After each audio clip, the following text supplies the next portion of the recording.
चीज आपको आरपी सिंह जी, मैं स्टेटमेंट सुनाता हूं इस हत्या के बाद टीएमसी का। टीएमसी की तरफ से कहा जा रहा है कि हम इस हत्या की निंदा करते हैं और इसकी निष्पक्ष जांच की मांग करते हैं। इसकी सीबीआई से जांच होनी चाहिए। क्या बीजेपी भी यही चाहती है? क्योंकि टीएमसी कह रही है यह हमारा वर्कर कर ही नहीं सकता। आरपी सिंह जी, अभिषेक बैनर्जी जी ने क्या कहा था 4 तारीख को क्या करेंगे, 4 तारीख के बाद क्या करेंगे? हम सबको पैकअप करेंगे, देख लेंगे। जब से यहाँ पर सेंट्रल फोर्सेस नहीं रहेंगी उसके बाद हम देख लेंगे। फिर ममता बनर्जी ने चुनाव हारने के बाद, मैं चुनाव हारी नहीं, मैं सीट खाली नहीं करूँगी, मैं मुख्यमंत्री पद से इस्तीफा नहीं दूंगी। वो इशारा कर रही थी अपने कार्यकर्ताओं को कि भैया आप जाकर कुछ करो, मैंने इस्तीफा नहीं दिया। अभी वही समय चल रहा है जिस प्रकार का हमारे समय में चलता था। ये क्लियर कट इशारा किया उन्होंने नीचे, और ये कहते हैं हमने 300 से अधिक कार्यकर्ताओं की जान गंवाई है, हमारे 300 से अधिक कार्यकर्ता बलिदान हुए इस सारे मुहिम के अंदर। तब जाकर लोगों को समझ में आने लगी बात। ये तो कहाँ से बात करते हैं? सबको जानकारी संदेश खाली में क्या हुआ था, किस प्रकार से पिछले चुनाव के अंदर 2,000 रुपया देकर शुभेंदु अधिकारी आदमी भेजा था। आप डीएनए टेस्ट करने के लिए क्यों नहीं आया? सीबीआई जब डीएनए टेस्ट करने के लिए महिला को बुलाया था, क्यों नहीं आया? क्यों नहीं आया?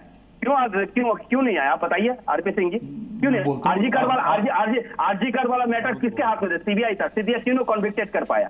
क्यों नहीं? 2 साल हो गया, क्यों नहीं कॉन्विक्टेड कर पाया? हमने 12 घंटे के अंदर आरोपी को पकड़ा जाता है, लेकिन आप बताइए क्यों नहीं कर दिया जाता है, कॉन्विक्टेड नहीं कर पाता है? अगर और भी कोई आरोपी है कि हम तो उस दिन भी बोल रहे हैं संजय सरकार गुंडागर्दी डिबेट में भी कर रहे हैं। नहीं, गुंडागर्दी डिबेट में भी कर रहे हैं। नहीं, सवाल अभी आरपी सिंह जी से था, डिबेट में भी गुंडागर्दी कर रहे हैं। बोले, वरना किसी की बात किसी को समझ में नहीं आई। संजय सरकार, आरपी सिंह जी बोले, आरपी सिंह जी बोले, ये डिबेट में भी गुंडागर्दी करने उतरे हुए हैं क्या? वहां पर तो कर रहे हैं। आप लॉजिकली बोल रहे हैं सर, आपने लॉजिकली बोलिए ना। अब लॉजिकली प्रत्युष, ये डिबेट में गुंडा आपकी आवाज आ रही है। आरपी सिंह जी आप बोले, अपनी बात रखें आप।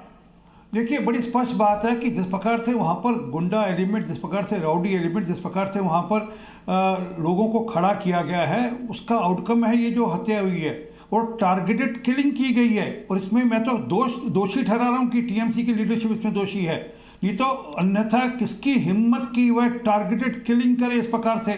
किस प्रकार से आज आरजी कर की जो बिटिया के जो माता जी चुनाव जो लड़ी, जो एमएलए बन गई, वहाँ से उनके घर पर बम अटैक किए गए हैं। उनके घर पर बम अटैक किए गए और आज तक मुख्यमंत्री ममता बनर्जी हैं। इस पल तक मुख्यमंत्री ममता बनर्जी हैं। अभी तक अभी कार्रवाई ने अभी एक्टिंग मुख्यमंत्री हैं वो, और सारी रिस्पॉन्सिबिलिटी, सारी जिम्मेवारी ममता बनर्जी की है। जो कुछ हो रहा है उनके तत्वाधान में, उनकी नज़र में, उनके इशारे पर हो रहा है। उनके इशारे के बिना इस प्रकार की हरकत हो नहीं सकती। ये ममता बनर्जी कहीं सोचकर बैठी हैं कि मैं ये सब करा लूँगी, उसके बाद छूट जाएंगी। जांच के अंदर सबका सब निकल कर आ जाएगा कि कौन लोग दोषी हैं, कौन लोग इसके पीछे हैं।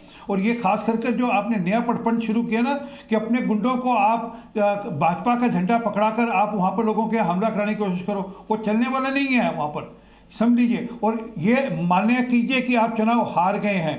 चुनाव आपको लोगों ने इसलिए हराया है कि आप एक वोट बैंक को खुश करने के लिए, मैं नाम लेकर कहता हूं, मुसलमानों को खुश करने के लिए आपने जिस प्रकार से बंगाल की संस्कृति को आघात पहुंचाया, जिस प्रकार से आपने दुर्गा विसर्जन रोककर मुहर्रम को छोड़ दी, ये उसका गुस्सा प्रकट हुआ लोगों का। वो नाराजगी प्रकट हुई है कि हमारी संस्कृति नहीं बचेगी, बंगाल की जो मूल संस्कृति वो बचेगी नहीं। इसलिए लोगों ने गुस्से में आकर आपके खिलाफ वोट